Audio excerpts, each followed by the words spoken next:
students. So in today's session we are going to discuss about the determination of income and employment. This is the unit 3 of your macroeconomics.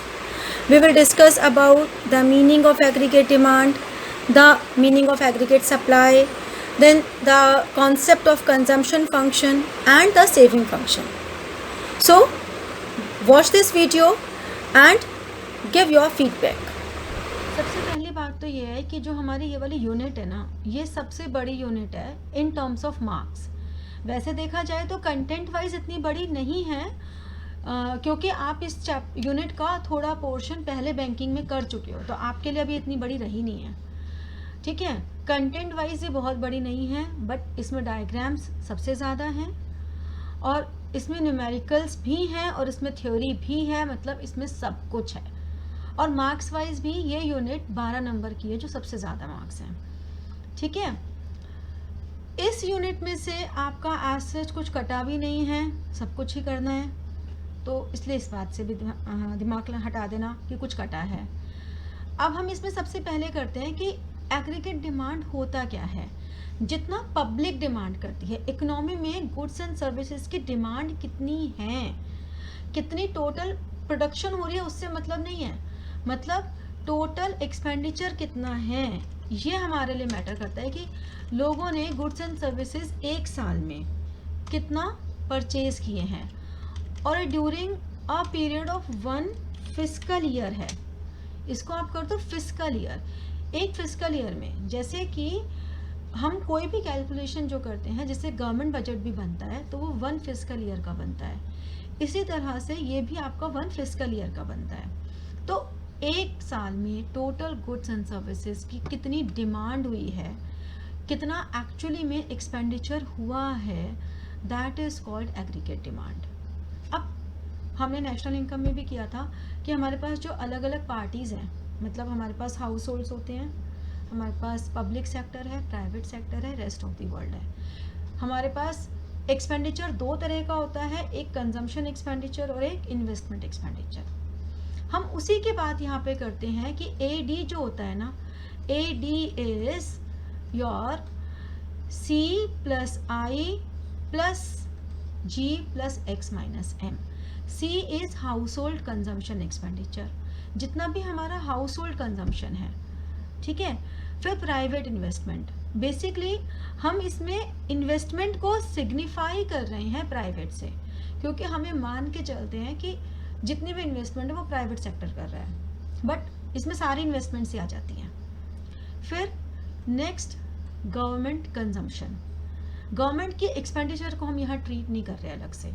ठीक है, हम वो मान के चल रहे हैं कि वो कंजम्पशन में ही आ गया. तो बेसिकली जो एग्रीगेट डिमांड है वो 2 आइटम्स का समिशन है, एक कंजम्पशन और एक एक्सपेंडिचर. और उसको अगर हम ब्रॉडली कैटेगराइज करें तो एक हाउस होल्ड कंजम्पशन एक्सपेंडिचर हो गया, एक प्राइवेट कंजम्पशन एक्सपेंडिचर हो गया, गवर्नमेंट कंजम्पशन एक्सपेंडिचर हो गया, और जो रेस्ट ऑफ द वर्ल्ड है that is called net exports. तो हम ये कह सकते हैं कि aggregate demand is summation of aggregate consumption and aggregate investment, means total consumption and total investment. इसको ऐसे समझ लो कि एज अ कंज्यूमर अगर मैंने कुछ खरीदा तो या तो मैं कंजम्पशन के लिए खरीदूंगी या मैं कहीं इन्वेस्ट करने के लिए. मतलब एज अ कंज्यूमर के पॉइंट ऑफ व्यू से अगर हम सोचें तो मैं क्यों कुछ खरीदूंगी, या तो मैंने घर खरीदा, इन्वेस्टमेंट की, और मैंने खाने को सामान लिया. तो कुछ भी एक कंज्यूमर जो परचेज करता है, जो वो डिमांड करता है, उसके डिमांड करने के 2 ही मेन मोटिव होते हैं, एक कंजम्पशन और दूसरा इन्वेस्टमेंट. ठीक है, नेक्स्ट हम लोग करते हैं एग्रीगेट सप्लाई. एग्रीगेट सप्लाई का मतलब होता है how much goods are available for consumption in the market. मतलब कितना गुड्स एंड सर्विसेज का फ्लो है मार्केट में, प्रोड्यूसर्स ने कितना एक्सपेक्ट किया है कि इतनी कंजम्पशन तो हो ही जाएगी. तो total value of goods and services in the economy वो जो होती है उसे हम कहते हैं एग्रीगेट सप्लाई, और ये भी हमारा फिस्कल ईयर ही होता है. ठीक है। अब अगर हम प्रोड्यूसर के पॉइंट ऑफ व्यू से देखें तो हम ये कहेंगे कि aggregate supply is the sum of consumption and saving. क्यों? क्योंकि जितना प्रोड्यूसर ने प्रोड्यूस किया है वो या तो कंज्यूम हो जाएगा, सेल हो जाएगा, और अगर कंज्यूम नहीं हुआ तो उसका स्टॉक बन जाएगा, मतलब उसकी सेविंग हो जाएंगी। तो हम ये कहते हैं दो पार्टीज हैं, एक है कंज्यूमर और एक है प्रोड्यूसर। कंज्यूमर वाले पॉइंट से अगर हम समझें तो हम कहते हैं कंज्यूमर या तो कंज्यूम करेगा या इन्वेस्ट करेगा, लेकिन प्रोड्यूसर या तो कंज्यूम हो जाएगा उसका स्टॉक या वो स्टॉक बन जाएगा, सेविंग बन जाएगी, मतलब टोटल प्रोडक्शन या तो कंज्यूम होगी या सेव हो जाएगी। ये दो ही कॉन्सेप्ट्स हैं मेन। तो इन सब में हमारे पास तीन कॉन्सेप्ट्स निकल कर आते हैं, वन कंजम्पशन, सेकंड सेविंग्स और थर्ड इन्वेस्टमेंट। हमारे तीन मेजर जो है कॉन्सेप्ट निकल कर आते हैं। कौन कौन से? कंजम्पशन, सेविंग्स और इन्वेस्टमेंट्स। ये तीन हमारे मेजर पार्ट्स निकल कर आते हैं, ठीक है। तो हमें एक एक को अब स्टडी करना है, एक कंजम्पशन को, सेविंग को और इन्वेस्टमेंट को हम इंडिविजुअली अब स्टडी करेंगे। सो प्रोपेंसिटी टू कंज्यूम मतलब कंजम्पशन बिहेवियर। कंजम्पशन बिहेवियर मतलब कोई भी कंजम्पशन को अफेक्ट करने वाले फैक्टर्स कौन से होते हैं। जो भी हमारी कंजम्पशन है वो डायरेक्टली हमारे रिलेट करती है इनकम से। इनकम से रिलेट करने का मतलब क्या हुआ? जैसे जैसे इनकम इंक्रीज होगी वैसे वैसे हमारी कंजम्पशन भी इंक्रीज होगी। लेकिन ये ज़रूरी नहीं है कि जिस रेशो में हमारी इनकम इंक्रीज हो रही है उसी रेशो में हमारी कंजम्पशन भी इंक्रीज हो। इस बात का क्या मतलब हुआ? मान लो मेरी इनकम अभी 1000 रुपये है और उसमें से मैं 800 रुपये कंज्यूम कर देती हूँ। अब मेरी इनकम बढ़ के 1000 से 1500 हो गई, तो ये कोई ज़रूरी नहीं है कि मेरा कंजम्पशन भी 500 रुपये ही बढ़े।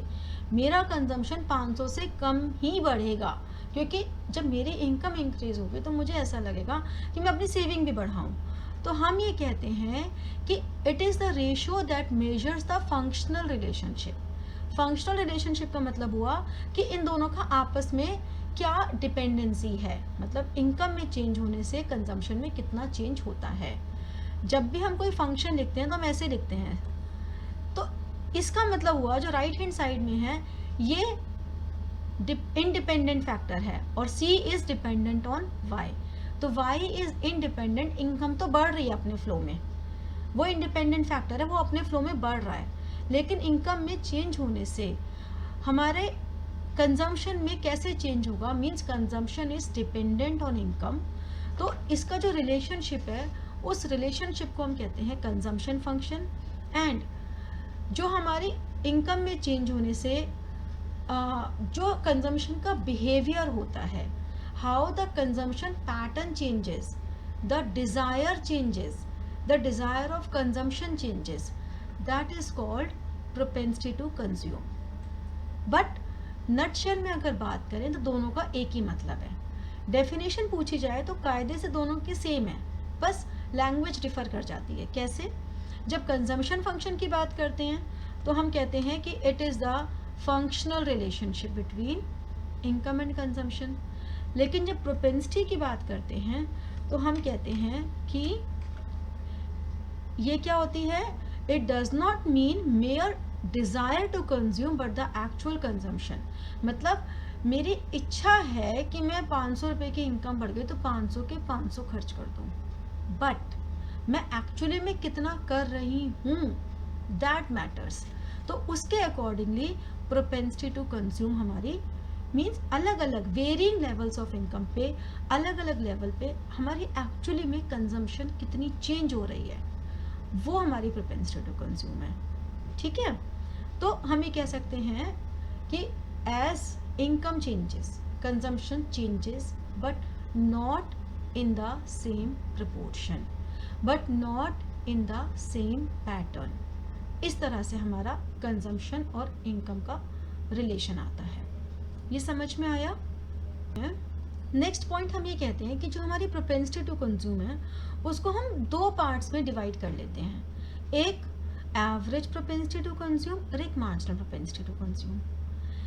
Average propensity to consume is C over Y, मतलब it is the ratio of consumption and income. How the consumption and income are related, that is called APC. Simple C over Y. MPC होता है, आप अपने पास pen से बना लेना, change in consumption, triangle वाला बना लोगे ना, upon change in income, change in consumption upon change in income. Triangle C upon triangle जो डेल्टा बनाते हैं, delta C upon delta Y, ये इसका साइन होता है, ठीक है। तो MPC क्या होता है कि कितना अमाउंट इनकम का चेंज हुआ और कितना अमाउंट उसकी वजह से कंजम्पशन का चेंज हुआ, the ratio of change in consumption that take place due to change in income, that is MPC. Okay, first property is MPC is greater than 0 but less than 1. greater than 0 but less than 1 का मतलब ये हुआ कि due to change in income हमारी consumption में थोड़ा बहुत change तो होगा ही होगा, इसलिए वो 0 से ज़्यादा होगी, पहली बात। दूसरी बात, हम ज़्यादा से ज़्यादा कंजम्पशन कितनी बढ़ाएंगे, जितनी हमारी इनकम बढ़ गई है। तो जितनी भी हमारी इनकम इंक्रीज हुई है उससे ज़्यादा क्योंकि आप कंजम्पशन नहीं बढ़ा सकते, इसका मतलब कि आपका जो चेंज इन कंजम्पशन है वो ज़्यादा से ज़्यादा चेंज इन इनकम के बराबर होगा। तो इसलिए MPC की वैल्यू 1 के इक्वल या 1 से लेस देन हो सकती है, 1 से ऊपर नहीं हो सकती, ठीक है ना। MPC। दूसरा, MPC falls with increase in income. तो MPC falls with increase in income, जैसे जैसे इनकम इंक्रीज होती है तो एक रेशनल कंज्यूमर क्या कोशिश करता है कि जितना भी इनकम इंक्रीज हुआ है ना उतनी कंजम्पशन इंक्रीज ना करें, धीरे धीरे अपना रेट ऑफ कंजम्पशन कम कर दें और सेविंग हम बढ़ानी शुरू कर दें। एक रेशनल कंज्यूमर हमेशा ऐसे ही होगा। तो इसलिए हम कहते हैं कि MPC falls with increase in income. Third, हम ये कहते हैं कि MPC of poor class is higher. Poor class की MPC हमेशा ज़्यादा होगी। ऐसा क्यों होगा? क्योंकि जो पुअर क्लास होती है ना उसकी इनकम थोड़ी सी भी बढ़ेगी तो वो थोड़ा पॉजिटिव हो जाता है, उसे ऐसा लगता है कि अच्छा फ्यूचर में, अब मान लो किसी की कोई पुअर है, उसकी इनकम सिर्फ 1000 रुपये है, अब उसकी इनकम 1000 से 1500 हो गई, तो सोच के देखो 1000 से 1500 में मतलब उसका 50% राइज हो गया। तो उसका जो कंजम्पशन का है ना, हो सकता है पहले वो 1000 इनकम पर 1000 का 1000 कंज्यूम करता हो और वो 1500 पे हो सकता है कि वो 1600 भी खर्च कर जाए। क्यों? क्योंकि उसे एक पॉजिटिविटी नज़र आ रही है कि चलो इस बार मैं कर देता हूँ, अगले महीने जब मेरे पास 1500 आएंगे तो मैं 1400 कर लूँगा, लेकिन एक बार तो मैं 1600 कर देता हूँ, कम से कम अपनी ये ज़रूरत की चीज़ तो पूरी कर लेता हूँ। So a poor class always has a higher MPC because he becomes so optimistic that now I will earn more in the future and he starts spending money on fulfilling his needs. For that purpose वो future में होने वाली income को भी अभी spend करना start कर देता है। MPC is stable in short run. MPC is stable in short run का मतलब हुआ कि शॉर्ट रन में कभी भी कंजम्पशन पैटर्न चेंज नहीं होता, वो स्टेबल रहता है। मतलब जनरली मान लो मेरी अभी इनकम 10,000 है, 10,000 से मेरी इनकम 12,000 हो गई, तो अगर मेरी 20% MPC आई है, 20% का मतलब क्या हुआ? MPC का मतलब अगर MPC की वैल्यू, इस चीज़ को भी समझ लो साथ के साथ ही, कि अगर MPC की वैल्यू 0.2 है तो इसका मतलब हो गया that 20% of increase in income is consumed. अगर MPC की वैल्यू 0.9 है तो हम ये कहते हैं कि 90% of increase of income is consumed. मतलब आपके जो भी इनकम इंक्रीज हो रही है उसका 90% आप कंज्यूम कर रहे हो. तो शॉर्ट रन में हर कंज्यूमर का, एक रेशनल कंज्यूमर का यही बिहेवियर रहता है कि वो एक फिक्स कर लेता है कि भाई अभी तो मैं 20% ही करूँगा. फिर धीरे धीरे वो जोड़ लेता है और वो बाद में उसको एकदम से खर्च करता है. ये हम एक बिहेवियर पढ़ रहे हैं एक नॉर्मल कंज्यूमर का, एक रेशनल कंज्यूमर का. और हमेशा इकोनॉमिक्स में हम जब भी स्टडी करेंगे हम rational consumer, rational producer, rational का ही स्टडी करेंगे. रेशनल वर्ड का मतलब क्या हुआ, जो मैं बार बार बोल रही हूँ. रेशनल वर्ड का मतलब हुआ who wants to consume. Like if I'm teaching you, I believe that you are a rational student. You want to study. आप पढ़ना चाहते हो, इसीलिए आप पढ़ रहे हो. मैं ये एज्यूम करके चल रही हूँ कि आप रैशनल कंज्यूमर है. You want to learn something. ठीक है, आप इसीलिए पढ़ रहे हो क्योंकि you want to learn something. Fine. तो अब देखो, लेवल ऑफ इनकम मान लो पहले हमारा 100 था, फिर 150 हुआ. 0 से स्टार्ट करते हैं. पहले 0 था, फिर 100 हुआ, फिर 200 हुआ, 300 हुआ, 400 हुआ. अब हुआ क्या, हमारे 0 लेवल ऑफ इनकम पे भी कुछ कंजम्पशन तो थी.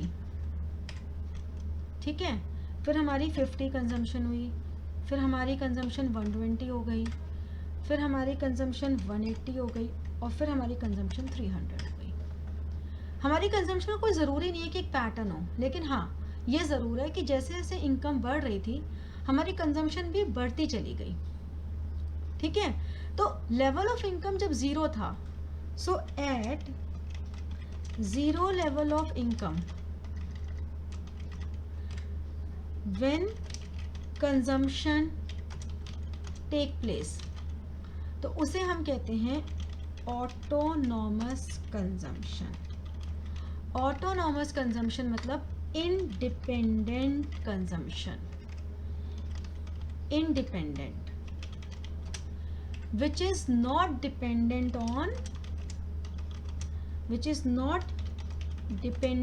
on income. ये कैसी कंजम्पशन होती है, ये हमारी बेसिक नीड्स होती हैं. ये हमारी बेसिक नीड्स हैं. हमारी इनकम नहीं भी होगी तब भी हम उतनी कंजम्पशन करेंगे ही करेंगे. अब वो कैसे करेंगे ये बात हम बाद में डिस्कस करेंगे कि भाई वो कर कैसे रहे हैं आखिर जब इनकम ही नहीं है, तो वो हम बाद में डिस्कस करेंगे. फिलहाल हमारे लिए जो डिस्कशन पॉइंट है वो ये है कि अगर 0 लेवल ऑफ इनकम पे भी कंजम्पशन हो रही है, that is called autonomous consumption, that is called independent consumption which is not dependent on income. अब हमने कहा एपीसी निकालना है. एपीसी क्या होता है हमारा, C/Y. तो यहाँ तो C/Y कुछ होगा ही नहीं, कंजम्पशन हमारा C है और ये हमारा y है. इनकम को हम y से डिनोट करते हैं मैक्रो इकोनॉमिक्स में, तो ये हमारा y है. अब 30/0 इसको तो हम कुछ नहीं करेंगे, ये हो जाएगा 50/100 0.5, 120/200 0.6, 180/300 0.6 और 300/400 0.75. तो एपीसी हमने कैसे निकाला, C/Y करके. अब हमने देखा कि शुरू में तो हमारी कंजम्पशन एकदम से बढ़ी, फिर हमारी जो कंजम्पशन में चेंज होने की स्पीड है वो सेम रही, लेकिन फिर एकदम से बढ़ गई. तो पैटर्न ज़रूरी नहीं है, बट ये इम्पॉर्टेंट है कि अगर इनकम बढ़ेगी तो कंजम्पशन बढ़ेगी तो ज़रूर. अब जब हम एमपीसी की बात कर रहे हैं तो हमने एमपीसी में क्या कहा कि change in consumption upon change in income. तो इसमें फर्स्ट कॉलम तो फिर नील आएगा। सेकेंड कॉलम में change in consumption is 50 minus 30, 50 minus 30 20 upon change in income is 100, तो 0.2, 20 अपॉन 100 हमने किया। दूसरे में हम कितना करेंगे 70 अपॉन 100, फिर 60 अपॉन 100 और फिर 120 अपॉन 100। तो इसका मतलब यहाँ आ गया 0.7, 0.6 एंड 1.2। तो MPC में हमने क्या कहा कि MPC is the ratio of change in consumption due to the change in income. लेकिन APC क्या हुआ, the relationship between consumption and income. Got it? देखो, जब हम कंजम्पशन डायग्राम बनाते हैं तो ये हमारी कंजम्पशन है y एक्सिस पे, x एक्सिस पे है लेवल ऑफ इनकम। ठीक है, अब consumption curve is always above the origin. Consumption curve हमेशा अबव द ओरिजिन रहता है। क्यों? क्योंकि ये जो OA है ये हमारी है autonomous consumption.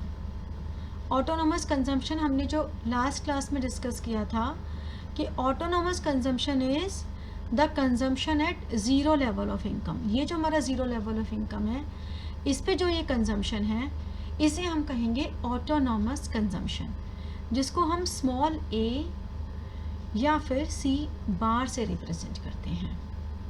So OA is small a और C बार, इसको हम C बार से रिप्रेजेंट करते हैं।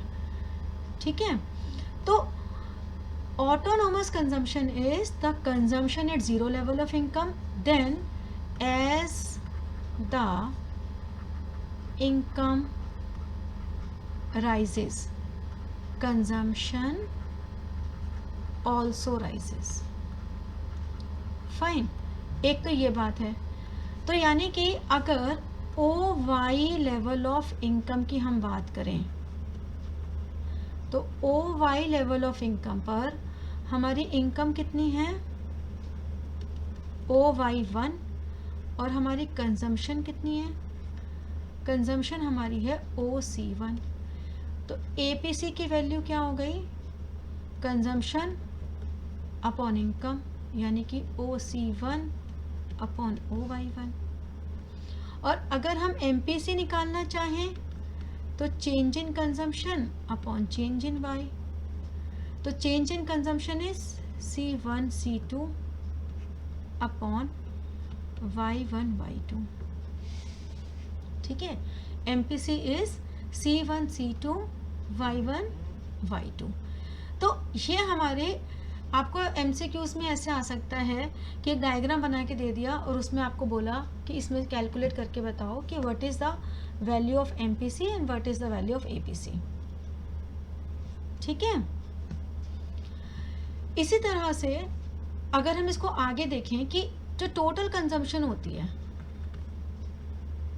तो टोटल कंजम्पशन का मतलब क्या हुआ, टोटल कंजम्पशन का मतलब हुआ, टोटल कंजम्पशन का मतलब हुआ जो हमारी ऑटोनॉमस कंजम्पशन है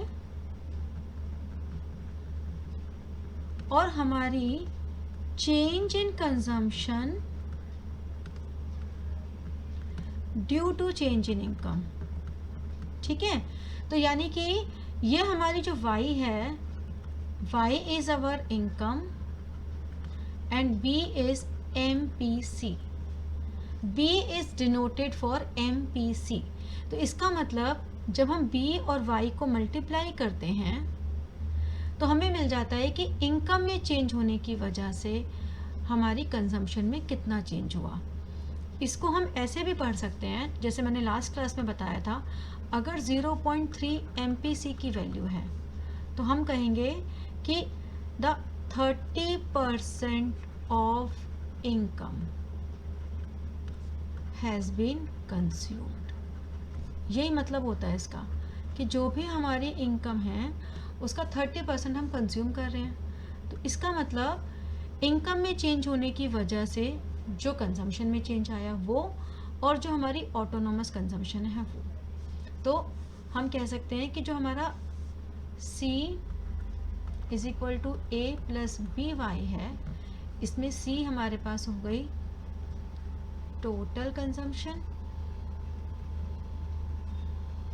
जिसमें से A हमें डिनोट कर रहा है autonomous consumption, and be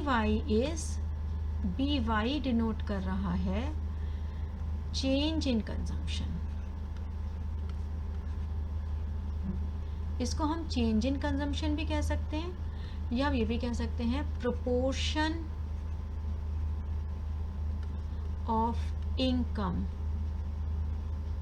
consumed, proportion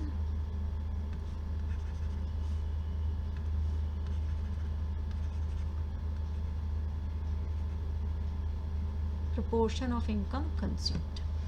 ठीक है, तो इस तरह से डायग्राम हमारा बनता है कि शुरू में तो ऑटोनॉमस कंजम्पशन है जीरो लेवल ऑफ इनकम पे, फिर जैसे जैसे इनकम बढ़ती चली गई वैसे वैसे हमारी कंजम्पशन भी बढ़ती चली गई। तो हमारा जो कंजम्पशन कर्व है वो ज़ीरो से स्टार्ट नहीं होता कभी भी, इसीलिए हम कहते हैं कि consumption curve never starts from origin, कभी भी ओरिजिन से स्टार्ट नहीं होता। ठीक है, it never start from origin. क्यों नहीं होता? Because of autonomous consumption. ठीक है, सेविंग फंक्शन। नेक्स्ट हमारे पास आता है प्रोपेंसिटी टू सेव। हमने कहा कि जैसे कि एग्रीगेट सप्लाई जो है,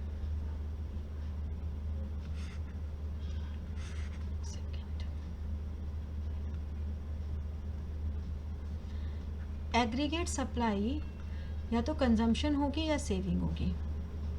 ठीक है, तो इसका मतलब जितनी भी इनकम है किसी भी प्रोड्यूसर की, या तो वो कंज्यूम्ड होगी या सेविंग।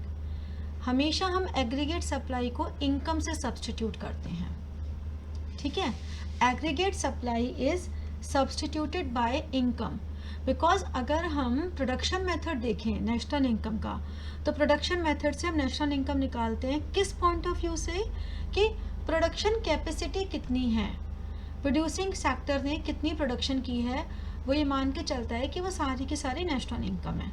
तो उस पॉइंट ऑफ व्यू से AS is equal to C plus S, यानी कि टोटल इनकम का जो पार्ट उसने कंज्यूम नहीं किया वो सेव हो गया। तो सेविंग क्या हुई? एज द इनकम इंक्रीजेज, जैसे जैसे इनकम इंक्रीज होगी सेविंग भी इंक्रीज होगी, but not in the same proportion. तो प्रोपेंसिटी टू सेव या सेविंग फंक्शन का मतलब हुआ that relationship between saving and income, as the income increases saving increases. बिल्कुल वही होता है।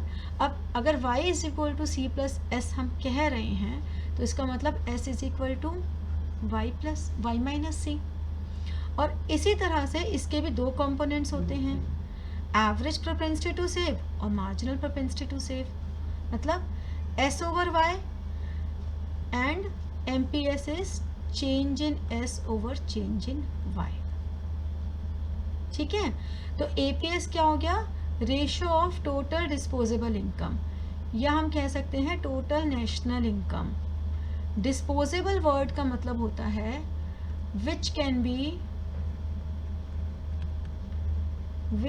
B disposed of.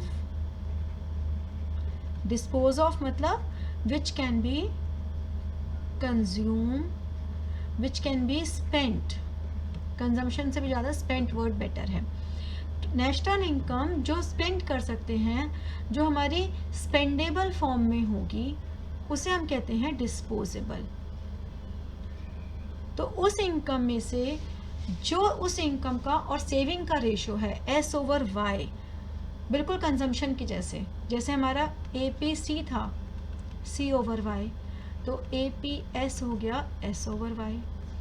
हमारा MPC था change in consumption over change in Y, तो हमारा MPS हो गया चेंज इन सेविंग।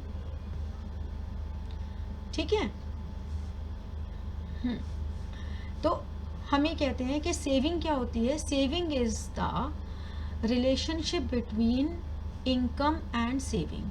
जो भी इनकम एंड सेविंग के बीच की रिलेशनशिप है उसे हम कहते हैं propensity to save. As the income increases saving will also increase, saving भी इंक्रीज होती रहेगी। तो इस तरह से सेविंग फंक्शन क्या दिखाती है? The functional relationship between saving and income. तो जो टोटल हमारा एग्रीगेट सप्लाई है वो हमने स्टार्टिंग में पढ़ा था कि C+S होता है, और हम ये कहते हैं कि aggregate supply can be substituted by national income.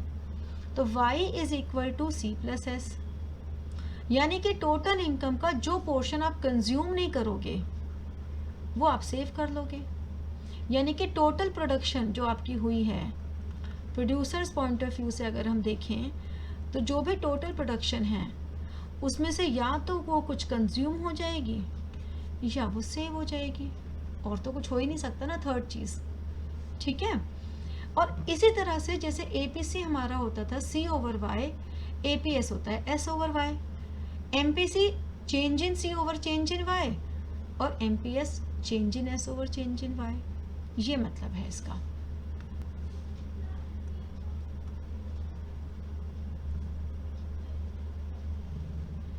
ये X, Y और नेगेटिव Y, ये हमारा कर्व ऐसे जाता है S।